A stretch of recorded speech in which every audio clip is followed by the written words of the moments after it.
What's up, everybody? Matt here with day 8 of Adventures in Making Comics. Thanks for checking in. So if you saw yesterday's episode, I was working on this page and realized this character looks a lot like my friend's character, like way too much. And so I scratched that idea. So I went back into my sketchbook and started designing some stuff here.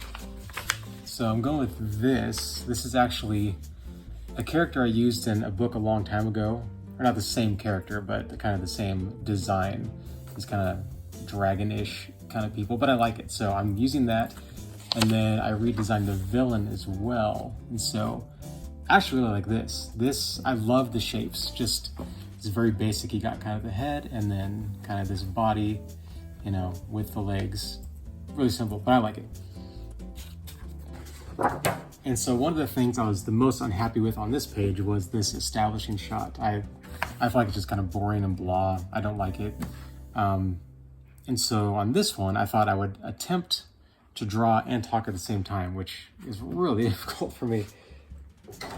So with this, you can see I zoomed in a little more, and then my foreground, I actually have this windmill.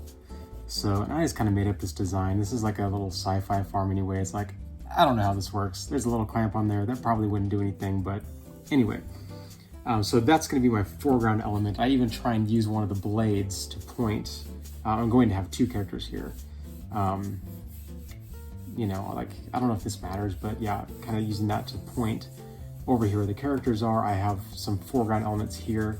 There's kind of a grassy hill. And then we're looking down on the characters. This is their house. Here's a barn. Which barns have a really weird shape. I haven't drawn a barn, and so looking into it, it's like they have these weird roofs like this. I gotta bring the roof out a little bit. But it's really cool when you're doing stuff like this. I've just been so focused on drawing that, I don't know, I've seen barns out and about now, and I'm noticing the shape a lot more, which before there were nothing, but now it's like I'm drawing a barn, and it's like, oh, cool, I can see it firsthand. And so that's pretty cool. And so I've got, you know, this is where the crops would be, but it's kind of a failing farm. And so there might be just a few little like, you know, bloop, stuff like that. So let's see if I can draw a little bit. So I'm doing this like in a 2-point perspective. You can see a little bit of a grid back here. Even like with this is following the 2-point perspective. And so I'm thinking about that with all these things. Even I have to draw this other character here. Because they're like, oh no. And let's see, I'll try and put this guy in here. And so even drawing this character, you know, you want to have him in perspective. So, you know, his shoulders here, they're going to follow the line of the perspective.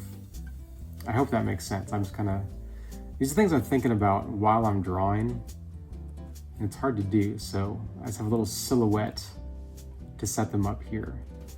And one thing, I'm not even going to draw like feet, because by the time, because I'm working on an 11 by 17 page here, and by the time it gets shrunk down to, I think it's 7 by 10, you're really not going to see them very much. So do a little hand gesture here. And then there'll be word balloons kind of through here as well. Kind of a grassy hill. And all of this is really loose. So like I said in yesterday's video, I will lightly erase this and then really kind of finalize the drawings. Let's see, yeah, here's the door. And so this is kind of how I judge their height as well. So if the door is here, I can run a line out this way. So you can see like her head would be right there, feet are right there. And so she'd fit into that door. So that's a good way to find, you know, the height of the character. And then he's taller than her, so he would barely make it through because he's pretty tall. So yeah, it's hard to draw while I'm talking. So maybe I'll work some more and I will get back to you. All right, so I'm back. So I have a hard time drawing and talking at the same time, but I thought I would check back in and show you what I'm working on. So definitely happier with this page, just kind of blocking out the characters. In panel 2, I gave myself a little more room for some word balloons.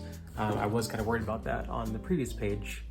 In that panel 2, I thought I wouldn't have enough room. So you have a little more room there. I spent a lot of time drawing this hug here. Man, that was tough.